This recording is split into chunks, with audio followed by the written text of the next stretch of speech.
یقیناً آپ کا ایمان اور عقیدہ بھی ہے کہ حضرت محمد رسول اللہ صلی اللہ علیہ وسلم اس کائنات میں تشریف لانے والی انبیاء کی شکل میں آخری ذات ہے. آپ کے بعد کوئی اور نبی نہیں آ سکتا. اور یاد رکھیے گا ہر ایک پیغمبر جو ہے وہ رب کا چنا ہوا ہوتا ہے. اور چنا ہوا اسے کہتے ہیں جو خود سے بن نہ سکتا. چنا ہوا کسے کہتے ہیں؟ جو خود سے بن نہ سکتا. اب رات کو آپ دیکھیں نا، آپ کے یہاں اشتہار لکھا ہوگا، لگا ہوا ہوگا، اس میں میرے نام کے ساتھ نامعلوم کیا کیا القابات لگے ہوں گے، مجھے پتہ نہیں ہے، لیکن مختلف جگہوں پہ مختلف لوگوں نے مختلف القابات لگائے ہوئے ہوتے. ایسے ہی ہے. اور ہم سنتے بھی ہیں، دیکھتے بھی ہیں کہ یار فلاں بندے نے رات کو اشتہار پہ لکھ دیا جی حضرت شہنشاہ خطابت ہے، ٹھیک ہے جی، صبح شہنشاہ خطابت ہو گئے. رات کو لکھ دیا محافظ پاکستان، صبح محافظ پاکستان ہو گئے. لیکن نبی کسی کے اشتہار پر لکھنے سے نبی نہیں بنتا. نبی کسی کے، میرا یہ جملہ آپ نے یاد رکھنا ہے کہ جو چنا ہوا ہوتا ہے نا، جو چنا ہوا ہوتا ہے وہ خود سے نہیں بن سکتا. وہ خود سے، اسے کون بناتا ہے؟ بولے نا، کون بناتا ہے؟ کرنے میں نے آپ سے تھوڑے سے سوال ہے، اتنے زیادہ سوال نہیں کرنے کہ آپ پریشان ہو جائیں، چونکہ پہلا ماحول ہے نا، تو آپ کو مزاج آشنا تو کرنا ہے نا. اس لیے میں یہ بھی نہیں چاہتا کہ آپ مجھ سے تنگ ہو جائیں. تو کہو یار مولوی صاحب ہر گل دے نال ساڈے تو ہی بلائی گئے، یہ دا مطلب انہاں نوں تقریر کرنی نہیں آندی. ہاں جی، اور تاں واسطے میں چاہ رہا نا تھوڑے جے تانوں مزاج آشنا کرن واسطے یہ گفتگو کر رہے ہیں، تاکہ تہاڈی تھوڑی میرے نال طبیعت رل جاوے. پھر رلی ہوئی طبیعت تو پھر چلدی رہ جاندی ہے نا. توجہ ہے جی؟ جڑے آخر وچ بیٹھے نوں آندی بھی ہے. میں اس نقطے تے زور کسے وجہ تو دے رہا کہ جڑا چنے ہویا ہوندا ہے وہ آپ نہیں بنتا، انہوں رب بناتا ہے. جو چنا ہوا ہوتا ہے وہ خود نہیں بنتا، اسے کون بناتا ہے؟ اسے رب بناتا ہے، اللہ بناتا ہے. ہر نبی چنا ہوا، ہر نبی چنا ہوا ہے، وہ خود سے نہیں بن سکتے، انہیں رب نے بنایا. انہیں رب نے بنایا. حضرت محمد رسول اللہ صلی اللہ علیہ وسلم کو نبی بنانے کے بعد، پیغمبر اور رسول بنانے کے بعد رب نے رسالت کا، نبوت کا، پیغمبریت کا، معصومیت کا، مفترض الطاعت ہونے کا، معصوم عن الخطا ہونے کا اور مبعوث من اللہ ہونے کا دروازہ بند کر دیا کہ اب کوئی ایسا بھی نہیں آ سکتا جسے اللہ نازل کرے. کوئی ایسا بھی نہیں آ سکتا جو معصوم عن الخطا ہو، جس سے غلطی ہو ہی نہ سکتی. کوئی ایسا بھی نہیں آ سکتا جس کی اطاعت کو شریعت محمدیہ میں محمد رسول اللہ صلی اللہ علیہ وسلم کے علاوہ فرض قرار دیا جائے. یعنی کسی کی اپنی شریعت، کسی کا اپنا دین، کسی کا اپنا اعلان، اپنا پیغام محمد رسول اللہ کے بعد نہیں آ سکتا ہے. آپ پر دروازہ بند ہوگا. آپ پر دروازہ، آپ کی ذات بابرکات اتنی بہترین اور اتنی مثالی ہے کہ آپ جیسی شخصیت اس کائنات میں اس سے قبل نہیں آ سکتی. اور اتنے اعلیٰ مقام پر آپ فائز ہیں کہ انسان چاہ کر بھی آپ کی مدح اور آپ کی تعریف کو مکمل نہیں کر سکتا، لکھ نہیں سکتا. ایک شخص نے آپ کی مدح میں 40,000 اشعار لکھے اور آخری شعر یہ لکھا کہ تھکی ہے فکر رساں اور مدح باقی ہے، قلم ہے آبلا پا اور مدح باقی ہے، ورق تمام ہوا اور مدح باقی ہے، تمام عمر لکھا اور مدح باقی ہے.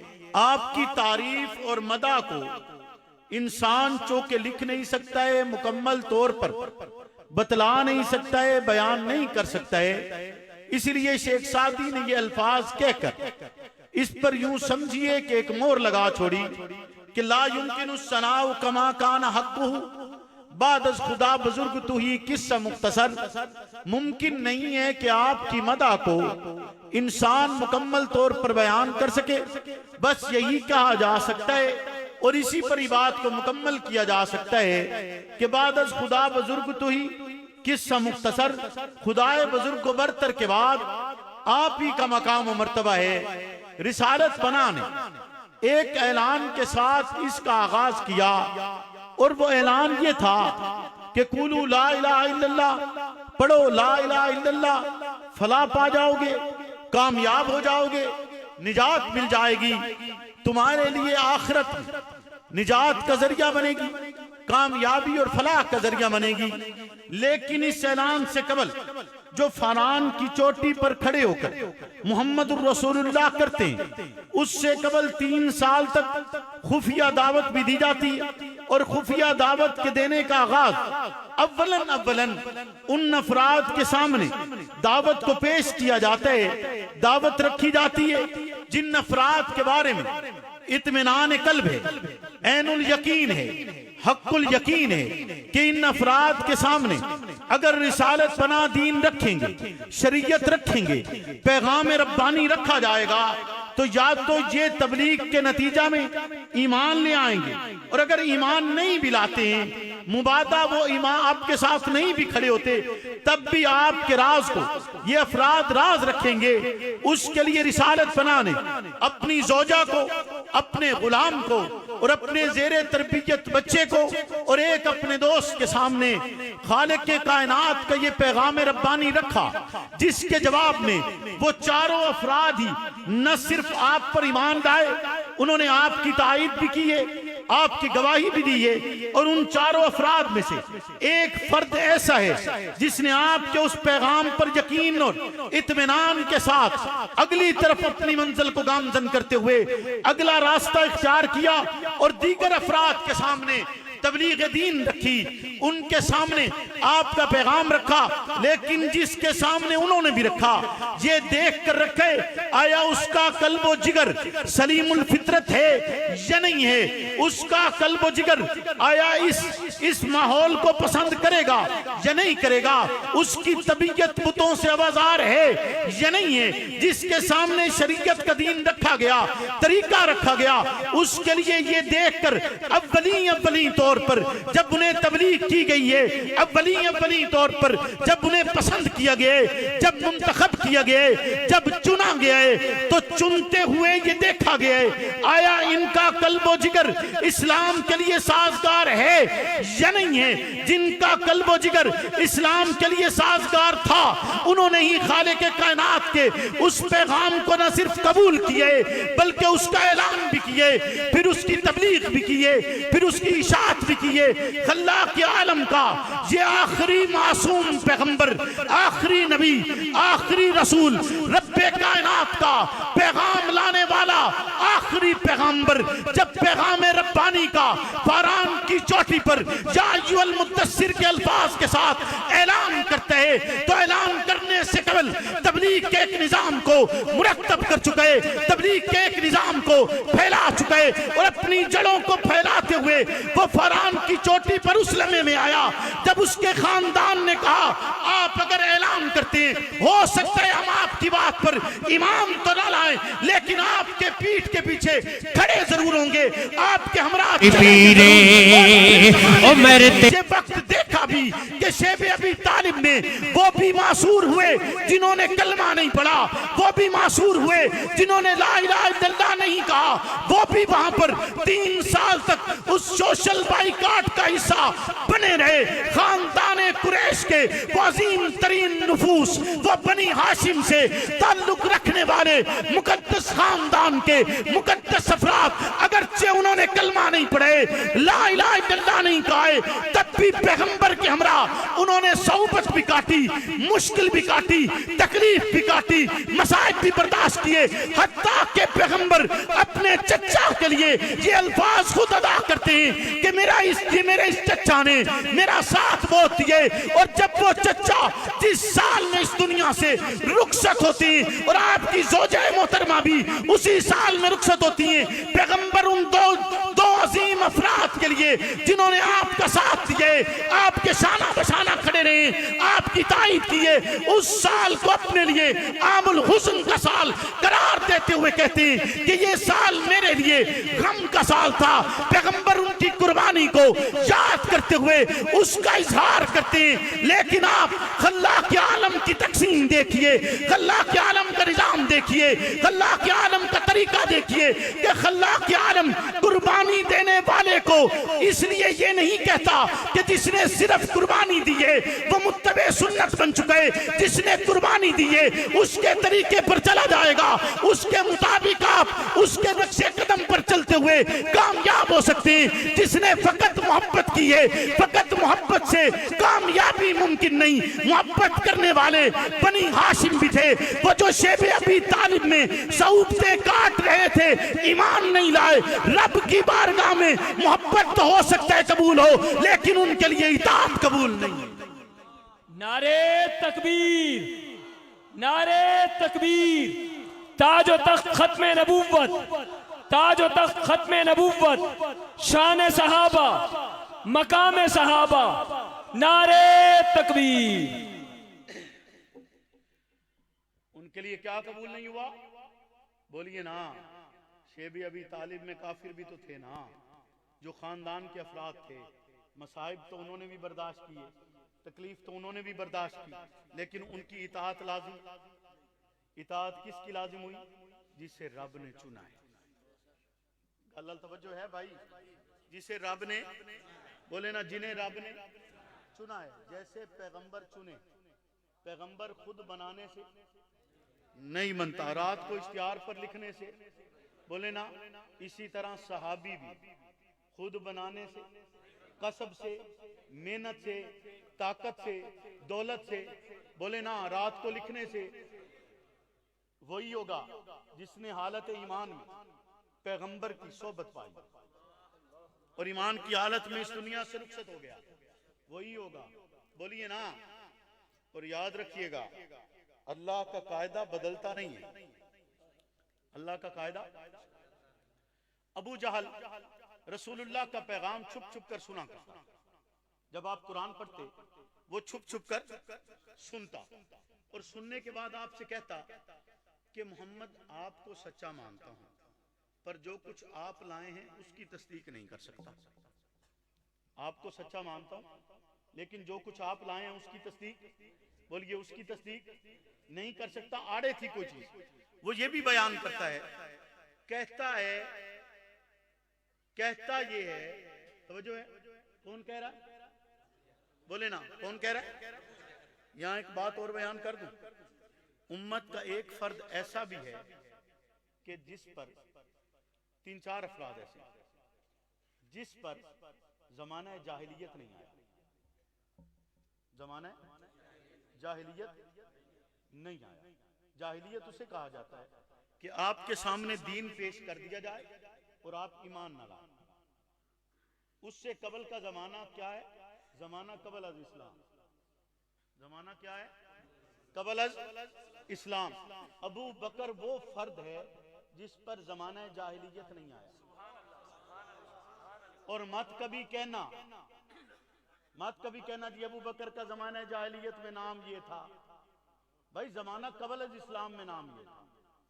جب اسلام آیا ابو بکر نے تو ایک لمحہ بھی نہیں لگایا، ایک لمحہ بھی نہیں لگایا، تو ابو بکر پر تو زمانہ جاہلیت، جہالت تو اس پہ آئے گی جو لمحہ بھر کے لیے بھی آئی، اس پہ آئے گی کہ جس نے دین اس کے سامنے پیش ہوا اور اس نے مانا نہیں۔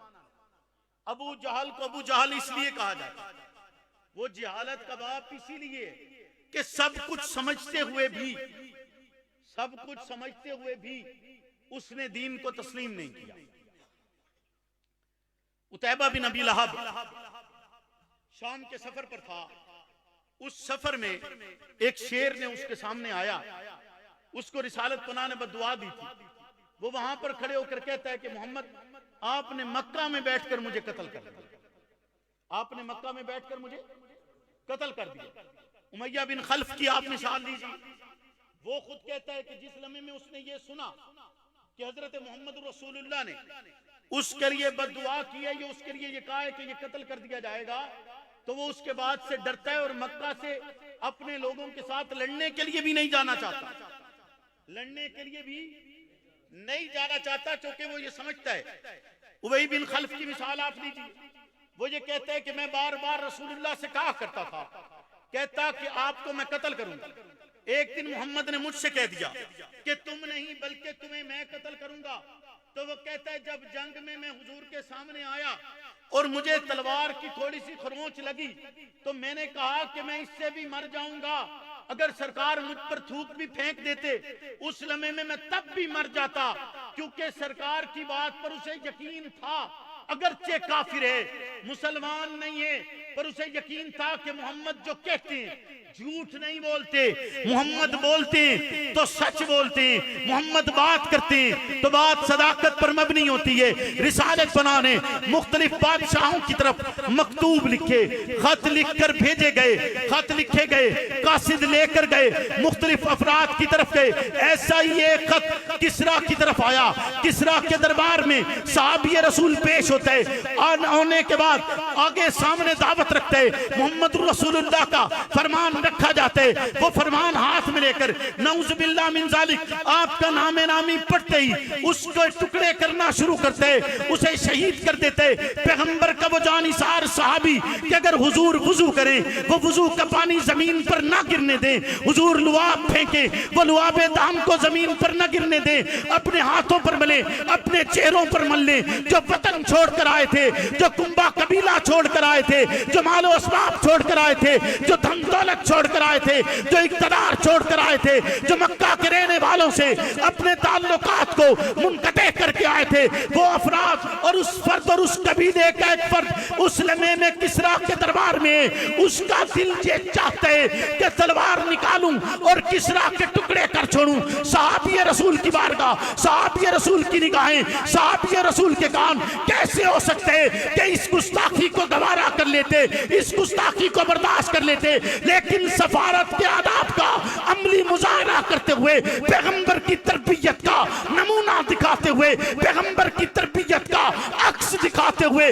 وہ صحابی رسول واپس گھوڑے پر سوار ہوتے اور ایک ماہ کا سفر 3 دن کے اندر رات دن گھوڑا دوڑاتے ہوئے سفر کرتے کرتے پیغمبر کے دربار میں حاضر ہوتے، آپ کی بارگاہ میں پہنچتے، رسالت پناہ پوچھتے، بتلائیے کیا ہوا؟ صحابی زاروں قطار روتا چلا جا رہے، پیغمبر کی بارگاہ میں اسے بولنے کی تاب نہیں ہو رہی، پیغمبر کہتے ہیں بتلا تو صحیح ہوا کیا ہے؟ وہ کہتے ہیں میں آپ کا خط لے کر کسریٰ کے دربار میں گیا تھا، اتنے جملے کہنے کے بعد آواز رند جاتی ہے، خاموشی چھا جاتی ہے، آنسوؤں کی لڑی آنکھوں سے رواں ہو جاتی ہے اور لب خاموش ہو جاتے ہیں۔ وہ مہر بلب بیٹھا پیغمبر کی بارگاہ میں سر جھکائے ہوئے اپنا مدعا بیان کرنے کی طاقت نہیں رکھتے کہ کیسے بتلائے، کیسے بیان کرے۔ حضور آپ کا نام مبارک تھا، ٹکڑے ٹکڑے کر دیا گیا، حضور آپ کا نام مبارک تھا، شہید کر دیا گیا، حضور آپ کا تذکرہ تھا، اس کی توہین کی گئی۔ صحابی رسول اپنی آنکھوں دیکھا منظرنامہ کیسے بیان کرے کہ آپ کی گستاخی ہوئی، لیکن آپ کی تربیت کی بدولت میں نے وہاں پر اس کا اس لمحے میں اظہار نہیں کیا کہ زمانہ کہے گا محمد نے اپنے لوگوں کو سفارت کے آداب نہیں سکھائے تھے، محمد نے آداب سکھائے اور اتنے مثالی سکھائے جو اپنے باپ کا بھی حیا نہیں کرتے ہیں، جو اپنے بھائی کا بھی حیا نہیں کرتے، جب بات اسلام کی آتی ہے وہ کسی بات کا حیا نہ کرتے ہوئے بندہ کدی نہیں ڈٹھا، او بولو کدی نہیں ڈٹھا، کمال ہے یار تواڈی، او بولو نا، او بندہ کدی نہیں ڈٹھا جی، تواڈے ال پہلی واری بندے آ، کمال ہے یار تواڈی، نعرہ تکبیر، افسوس ہے شان رسالت، شان صحابہ، شہدائے ناموس صحابہ، تیری آواز میری آواز، جب تک سورج چاند رہے گا، یہ لشکر کس کا، یہ لشکر کس کا، ایو جے نہیں چاہیے، ہاں جی ایو جے نہیں چاہیے بھائی، جیدی توجہ کا نہیں، تسا مولوی ڈھیر سنے ہو نا سنے، تواڈا قصور نہیں، ہاں جی تواڈا قصور نہیں، تسا مولوی ڈھیر سنے ہو، تے جے میں گل مکانی نہ ہوندی میں ایتھے بس کر دینی، بولو نا، جے گل مکانی نہ ہوندی تسا ایتھوں بندہ ایک اٹھیا ہے، او دا بھی اخیر ہے جڑا ایتھوں اٹھیا مسئلہ مکامن گیا، ہاں جی پچھوں او دے مقابلے بندہ ہی کوئی نہ، ہاں جی او بولو بھائی، میں تانوں جڑی گل سنانا چاہنا تسا گل دا او جڑا آئی نا ردم خراب کر دیتا، انجھے گل ہے یا نہیں؟